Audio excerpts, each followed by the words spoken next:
hard music lovers, welcome back to the only chart that matters, the biggest night in music, the Resonance Music Charts Live. The industry-defining, soul-crushing numbers are in, and boy is it chaotic. Tonight, 5 musicians, 5 countries, 1 global ranking, and 1 ruthless industry.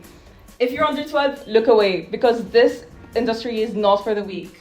It's a music chart report, not a crime scene.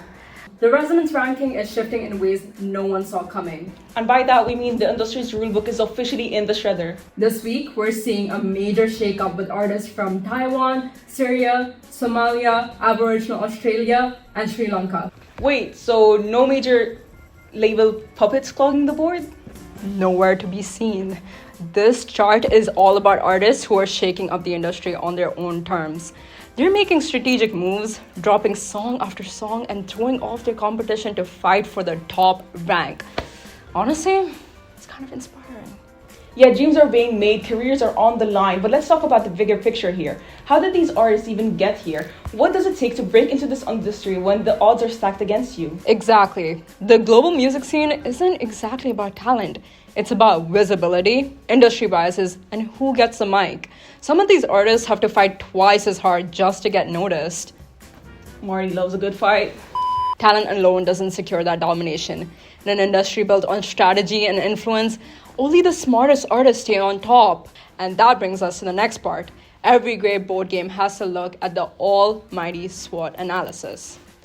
SWOT stands for strength, weakness, opportunities, and threats. Well, I'm really surprised I remembered all that. I know, I'm surprised. Now, say, Marty, what makes Resonance so fascinating? I mean, I get it. It has the pattern building mechanics and the strategy. But really, what message does it have? It's not just another pattern building game. It goes a step further by weaving in a narrative about artists of color trying to fit into the music industry. What an interesting note to take. Oh, that was a good one. Nowadays, we only see artists from the West dominating the charts. Why not tell the stories of characters from regions that usually don't get the spotlight? Absolutely, and let's not forget the solid mechanics. You don't see that layer of tension with moral decision making. No boy, do I know bad decision making. Go on. Oh, right, yeah. I wanted to add, it's impeccable character design, and its character cards are stunning. The visual design, the bold, in-your-face aesthetic. But no game is perfect, Martin. What's some weaknesses or challenges Resonance might face?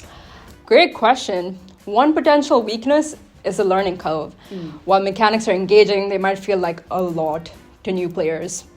The game also tackled some heavy themes like cultural identity and the music industry's challenges, which players really have to dive deeper to really understand, and casual players might not get it. That's a valid point, but with every challenge comes an opportunity. What opportunities do you see for Resonance in the marketplace? The board game industry is seeing a growing demand for diverse and socially relevant games.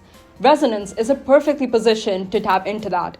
It could also spark conversations about representation, and let's not forget, it has so much potential for expansions.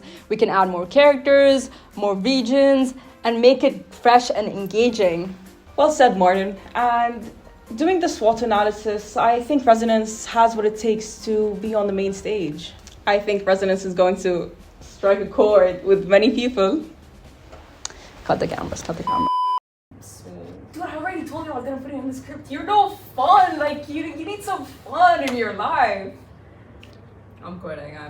You're not quitting. Like, They know we're still Dude, filming. I don't think so. You need a little, like, You think we should dial that? Wait, do we see? Look who's back. No, listen, I saw 2 people and they were recording and it was like really weird. I think they got scenes of both of us and dude, what are you talking about? Alright, folks. Now that we've dazzled you with the riveting SWOT analysis and proven that resonance is the greatest thing since sliced bread, let's get into the buzz of it. Let's really break it down, yeah? Resonance. So what really is resonance? Resonance is all about producing songs and climbing the charts. Wait, what? Songs? You do know this is a music show, right? The beauty of this game is that it doesn't need instruments. Even your tone-deaf Uncle Bob can play this game without embarrassing himself at family parties. Can you imagine that? So you're building songs using tile placement, and these tile placements are basically musical elements. So it's like a puzzle? Yeah, you could call it that. Music is basically all about patterns, arranging the right notes, and boom, you've got a hit. Alright, where do I start? You grab a character card, and this is your musical persona. Then you draw a genre card, and this gives you special bonuses based on how you arrange your tiles. So if I'm playing as a jazz musician and I line up my tiles just right, I get points for being extra jazzy. You draw a pattern card, and that basically guides your song composition, and there are 2 phases, basically 2 rounds. And then you have color combos. You'll need to match these color combos to get extra points.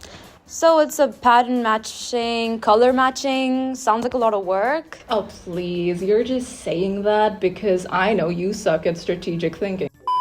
Moving on, what's next? Open drafting. And open drafting is basically when players take turns selecting tiles from a shared pool. It's called open because all the tiles are visible to players at all times. A lot of games use this mechanic, like Ticket to Ride and Sushi Go. You can place the tiles on your board, stash them in your inventory, or even draw an event card, and that's where the chaos happens. An event card? What are those about? I'm excited to know. They're basically wild cards. They can give you a leg up or throw your entire composition into chaos. It's like that moment in your music career where you either get a surprise collaboration or you're in a scandal. So do I have to take an event card? Well, you don't have to, but who wouldn't want to throw some chaos into this mix? Event cards can give you all sorts of points, tiles, you name it, you've got it. If you're not feeling the vibe, just grab an event card.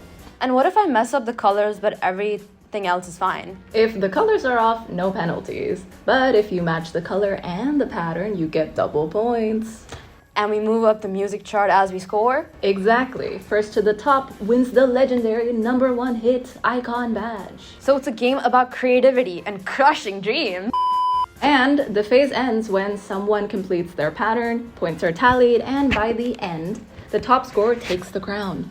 Ah yes, world domination, one tile at a time. So grab your tiles, draft your best beats, and get ready to battle for musical supremacy in Resonance!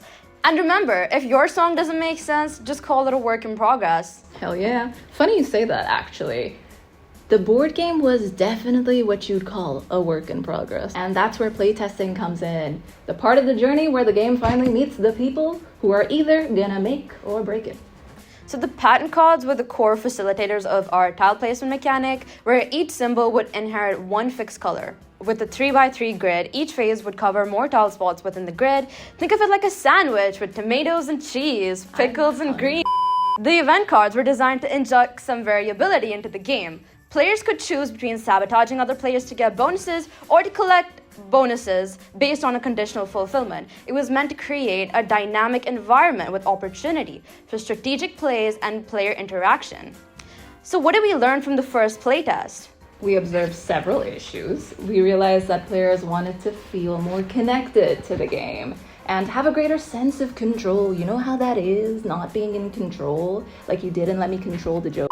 Anyways, in Resonance, the only agency players had was the freedom to choose a tile and basically keep placing it on and on and on. So the players demonstrated material resistance. So according to Stuart Hall's encoding and decoding module, audience members can resist ideological influences by applying variant or oppositional readings based on their own experience and outlook, which could explain the material resistance observed in our playtest. Yeah, that's right. From this, we realized the game needed more moments of drama and excitement, just like Patricia. Oh, Patricia. And player agency. The game lacked immersion and an engaging flow. The flow theory. You remember what that is? No, you don't. No. We wanted to capture the energy of a live performance, like you're actually playing music.